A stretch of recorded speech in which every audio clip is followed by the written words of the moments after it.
ബാലേട്ടാ.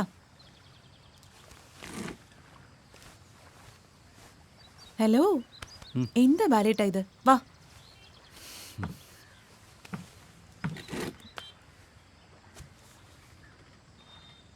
എനിക്ക് ഈ നാട് വിട്ടുപോകാൻ താല്പര്യമൊന്നുമില്ല. പിന്നെ ഒരു പിന്നെയില്ല. നമുക്ക് കല്യാണം കഴിക്കണ്ടേ? വേണം. കല്യാണം കഴിഞ്ഞാലും എനിക്ക് പഠിക്കണം. ഫീസ് അടയ്ക്കണ്ടേ? നമുക്കൊരു ഓഫീസ് തുടങ്ങണം. എന്നിട്ടൊരു board. Advocate Nisha Balachandran LLB. ബാലേട്ടനും കറസ്പോണ്ടൻസായി PG എഴുതണം. പിന്നെ നമുക്ക് കുട്ടികളുണ്ടാവില്ലേ? അത് വേണം. അയ്യടാ, അത് പറഞ്ഞപ്പോ എന്തൊരു ഇൻട്രസ്റ്റാ. പിന്നെ നല്ലൊരു വീട് വെക്കണം. നല്ലോണം ജീവിക്കണം ഒരു ദിവസമെങ്കിലും. ഒരു ദിവസം എന്നല്ല, ജീവിതകാലം മുഴുവനും. അതല്ലേ ഞാൻ പറഞ്ഞേ, ഒരു 3-4 കൊല്ലത്തെ സമ്പാദ്യമായി കഴിഞ്ഞാൽ ഇങ്ങ് പോരാലോ. എനിക്ക് നിന്നെ കാണാതെ. ബാലേട്ടന് മാത്രമല്ലല്ലോ, എനിക്കും വിഷമം ഉണ്ടാവില്ലേ? നമ്മുടെ ജീവിതത്തിന് വേണ്ടിയല്ലേ കുട്ടാ. ശരി. നല്ല കുട്ടി. ഇതെന്താ ബാലേട്ട ഷേവ് ചെയ്യാത്തെ?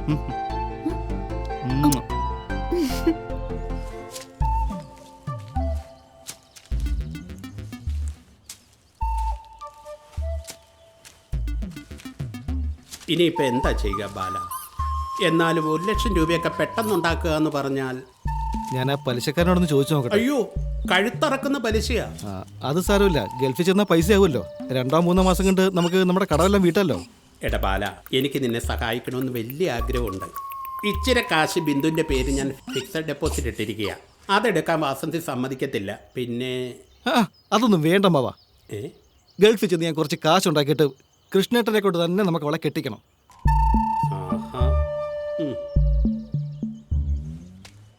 കാര്യമൊക്കെ ശരി തന്നെയാ, നല്ലതുവാ. പക്ഷേ പെട്ടെന്ന് ഇപ്പൊ 75,000 രൂപ എവിടെ നിന്നുണ്ടാക്കും? എനിക്കൊരു എത്തും പിടിയും കിട്ടുന്നില്ലമ്മേ. ജോർജിനോട് പലിശയ്ക്കാൻ ചോദിച്ചായിരുന്നു. ശമ്പളം കിട്ടുമ്പോൾ കൊടുത്തു തീർക്കാലെന്ന് കരുതി. പക്ഷെ അവൻ്റെ കയ്യിൽ ഇല്ലാന്ന്. അല്ലേലും ഒരാൾക്ക് നല്ലത് വരുമ്പോ നാട്ടുകാർക്ക് ഇഷ്ടപ്പെട്ടില്ലെന്ന് വരും. അതൊക്കെ അങ്ങനെ തന്നെയാ മോനെ.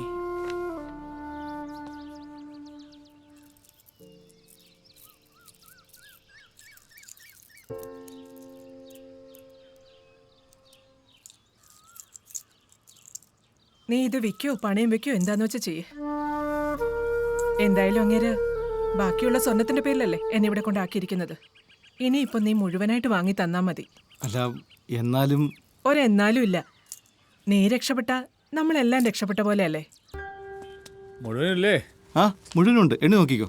അതൊന്നും വേണ്ട, വിശ്വാസമല്ലേ എല്ലാം. ടിക്കറ്റും വിസയുടെ കോപ്പിയും ഇതിലുണ്ട്.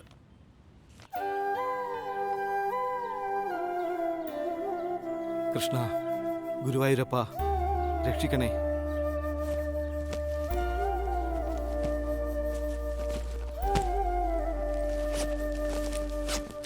മോനെ വേണ്ട, ഇതൊന്നും വേണ്ടമ്മേ. ഭയങ്കര വെയിറ്റ് അമ്മേ. വെറുതെ ചമ്മന്തിപ്പൊടിയാ. ഇതൊന്നും വേണ്ടായിരുന്നമ്മേ.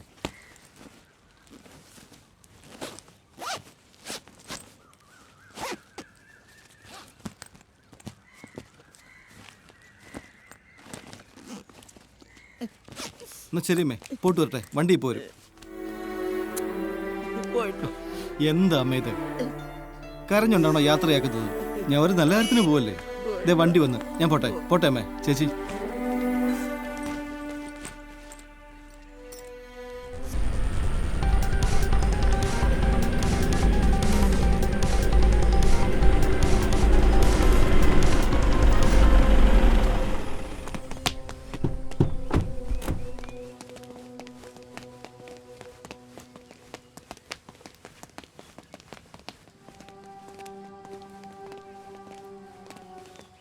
രാവിലെ മുതൽ വന്ന് നിൽക്കുന്നതാ, ഒരു പ്രയോജനവും ഇല്ല. ഇനി നിന്നിട്ട് കാര്യമില്ല, നമുക്ക് പോവാം.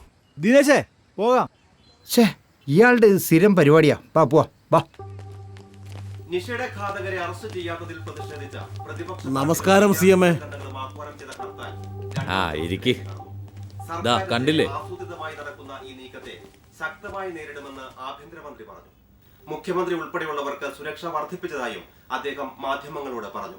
സമാധാനപരമായി സമരം നയിച്ചുകൊണ്ടിരിക്കുന്ന വിദ്യാർത്ഥികളെയും MLA-യെയും കഴിഞ്ഞ ദിവസം SP ടോമിന്റെ നേതൃത്വത്തിൽ പോലീസ് അകാരണമായി മർദ്ദിച്ചതാണ് പ്രശ്നങ്ങൾക്ക് കാരണം. വിശദാംശങ്ങളുമായി ഞങ്ങളുടെ റിപ്പോർട്ടർ ശ്യാമ ചേർന്നു. ശ്യാമ, എന്തെല്ലാമാണ് ഏറ്റവും പുതിയ വിവരങ്ങൾ? കൃഷ്ണദാസ്, ഞാനിപ്പോൾ നിൽക്കുന്നത് സെക്രട്ടേറിയറ്റിന് മുന്നിലാണ്. ഇവിടെ യുദ്ധസമാനമായ ഇയാൾക്ക് കാക്കിയിട്ടാൽ പിന്നെ ആളുകളെ തല്ലുന്ന ഒരു ഹരമാണെന്ന് തോന്നുന്നു. ആ വൈപ്പിന് സ്ത്രീകളെയും കുട്ടികളെയും തല്ലിച്ചാച്ചു. അതിന്റെ പണിഷ്മെന്റ് ആയിട്ട് കണ്ണൂരിലേക്ക് മാറ്റി. അവിടെ ചെന്ന് ഏത്തമിടിച്ചു. ദേ ഇപ്പൊ ഇങ്ങനെ. വിവിധ നേതാക്കളുടെ പ്രതികരണത്തിലേക്ക്. ഒരു പാവപ്പെട്ട പെൺകുട്ടിയെ ക്രൂരമായി കൊല ചെയ്ത ശേഷം അന്വേഷണം മുൻപോട്ട് പോകാതിരിക്കുന്നത് വളരെ ദുഃഖകരമാണ്. ഈ കാര്യത്തിൽ കയ്യും കെട്ടി നിൽക്കാൻ കഴിയാത്ത സാഹചര്യമാണ് ഇപ്പോൾ നിലവിലുള്ളത്. അതുകൊണ്ട് തന്നെ ഈ കാര്യത്തിൽ പെൺകുട്ടിക്കും പെൺകുട്ടിയുടെ കുടുംബത്തിനും നീതി ലഭിക്കുന്നതുവരെയുള്ള സമരങ്ങൾ വീണ്ടും തീർച്ചയായും ഇവിടെ തുടരുമെന്നുള്ള കാര്യത്തിൽ യാതൊരു സംശയവുമില്ല. ഓ മുളുത്തി, ഒരു പാവപ്പെട്ട പെൺകുട്ടിയെ കൊന്ന് കമ്പി കുത്തിക്കയറ്റി. ഇപ്പോൾ അന്വേഷണമില്ല അത്രേ. 1, 2, 3 വെച്ച് ഇവനൊക്കെ പുറത്താക്കണം. സത്യത്തിൽ ഇടതു വലത് പ്രസ്ഥാനങ്ങളുടെ ഇരട്ടത്താപ്പാണ് ഇപ്പോൾ നടക്കുന്നത്. ഞങ്ങളിവിടെ അക്കൗണ്ട് തുറന്നിരുന്നുവെങ്കിൽ ഇന്നേ ഈ കേസുകളൊക്കെ തെളിയുമായിരുന്നു. അതുകൊണ്ട് ഞങ്ങൾക്ക് അവസരം തരിക എന്ന് മാത്രമേ എനിക്ക് പറയാനുള്ളൂ. ഒരു പാവപ്പെട്ട പെണ്ണിനെ അവിടെ ഇവിടെയും കമ്പി കുത്തിക്കയറ്റി കൊന്നിട്ട് നടപടി സ്വീകരിക്കാനാണേലും തെളിവെടുക്കാനാണേലും ഇവിടെ പോലീസും ഇല്ല, മന്ത്രിമാരുമില്ല. മുഖ്യമന്ത്രി ആണെങ്കിൽ ഉവാവു ആണെന്ന് പറഞ്ഞ് കുത്തിയിരിക്കുക. ഞാൻ വ്യക്തമായ തെളിവ് ഹാജരാക്കാം. പ്രതിയെ അറസ്റ്റ് ചെയ്യുമോ? മനസ്സിലായില്ലേ? ഇതിനുള്ള തെളിവുകൾ എൻ്റെ കൈവശമുണ്ട്. മുഖ്യമന്ത്രിയെ ഞാൻ വെല്ലുവിളിക്കുകയാണ്. നരേന്ദ്ര, DYSP എനിക്കിട്ട് പണി തന്നു. ട്രാൻസ്ഫറാ. ഏതായാലും താൻ രക്ഷപ്പെട്ടു. പുതിയ ഓഫീസർ കേസ് ഏറ്റെടുത്തിട്ടുണ്ട്. അദ്ദേഹം നല്ലവനാ.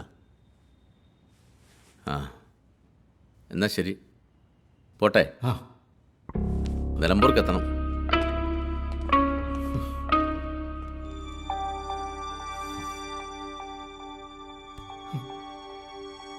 ഓ, ഇന്ന് ആ പെണ്ണിന്റെ കൊലപാതക വാർത്തയുണ്ടല്ലോ. ദിവസമുണ്ട്. നിഷയുടെ ഘാതകരെ ഇനിയും അറസ്റ്റ് ചെയ്തിട്ടില്ല. പോലീസ് ഇരുട്ടിൽ തപ്പുന്നു. ദീപുവും മറ്റപ്പള്ളി. മറ്റേ പുള്ളിയല്ല, മറ്റപ്പള്ളി. അതാര്? ഇതിന്റെ ലേഖകൻ. ഓ, ഇതൊക്കെ വേറെ ഉടായിപ്പ് കേസ്. എന്ത് പറയാൻ ചേട്ടോ, ഈ ചായയിൽ നിറച്ച് വെള്ളാണല്ലോ. നിറയെ വെള്ളാണെന്ന്.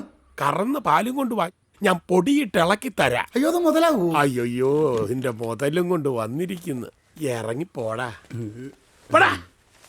എന്റെ എത്രയായി ചേട്ടാ ഒരു ചായ? ആ സാർ എന്നാട്ടെ. ഓ,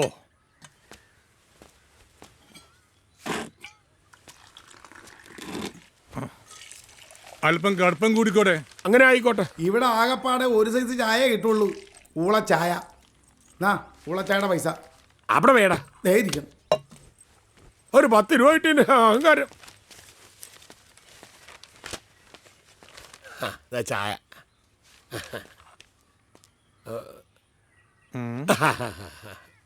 സാരിവിടെ പുതിയതാണല്ലേ? ആണല്ലോ. എന്താ? അല്ല, ഒന്നുമില്ല, കണ്ടിട്ടില്ല, അതുകൊണ്ട് ചോദിച്ചതാ. ഇപ്പൊ പത്രത്തിൽ മുഴുവൻ കൊലപാതകവും ആക്രമണമാണല്ലോ. എന്റെ സാറേ, ഇതെല്ലാം ഉടായിപ്പല്ലേ. ഉടായിപ്പോ? ഇത് എന്റെ ഇരട്ടപ്പേരാ സാറേ, ഉടായിപ്പം. പോടാ വരപ്പട്ടി. ഇപ്പൊ പിന്നെ പത്രത്തിലും TV-യിലും ഒക്കെ വരുന്ന വാർത്തയെല്ലാം വേറെ ഉടായിപ്പല്ലേ. ഇതൊക്കെ ഉണ്ടാക്കി വിടാൻ കുറെ ഉടായിപ്പുകൾ. ഇവന്മാരെയൊക്കെയാണ് ആദ്യം തല്ലേണ്ടത്.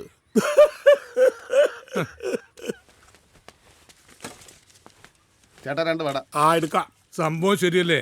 ഒരു പാവം പെണ്ണിനെ ക്രൂരമായിട്ട് കൊന്നത്.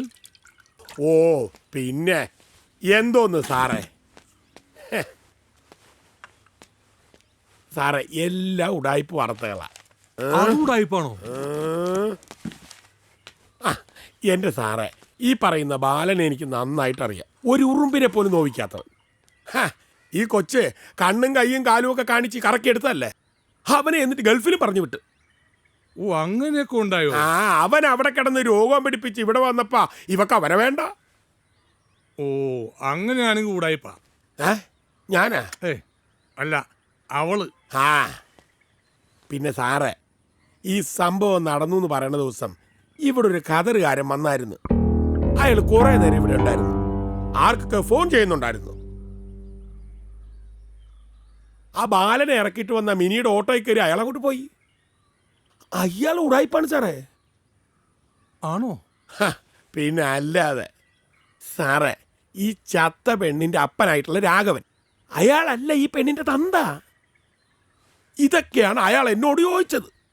അതാ ഞാൻ പറഞ്ഞത് ഇതൊക്കെ മൊത്തത്തിലൊരു ഉടായിപ്പ് പരിപാടിയാണെന്ന്. കൊള്ളാലോ. ഓഹോ. അല്ല, സാറിന്റെ പേരെങ്ങനെയായിരുന്നു? ദീപ് മറ്റപ്പള്ളി. ആ, എന്നാ പരിപാടി? ഞാനൊരു ഉടായിപ്പാണ്. ഉടായിപ്പാ? അതേന്നേ, തന്റെ ഭാഷയിലുള്ള ഉടായിപ്പ് തന്നെ. പത്രപ്രവർത്തനം. സാറേ സാറേ, ഞാൻ പറഞ്ഞൊന്നും പത്രത്തിലോട്ട് എഴുതി പിടിപ്പിക്കരുത്. ആ ചത്ത പെണ്ണിന്റെ തള്ള വത്സ എന്നെ ജൗളി പൊക്കി കാണിക്കും. ഏയ് പോട്ടെ. ഓ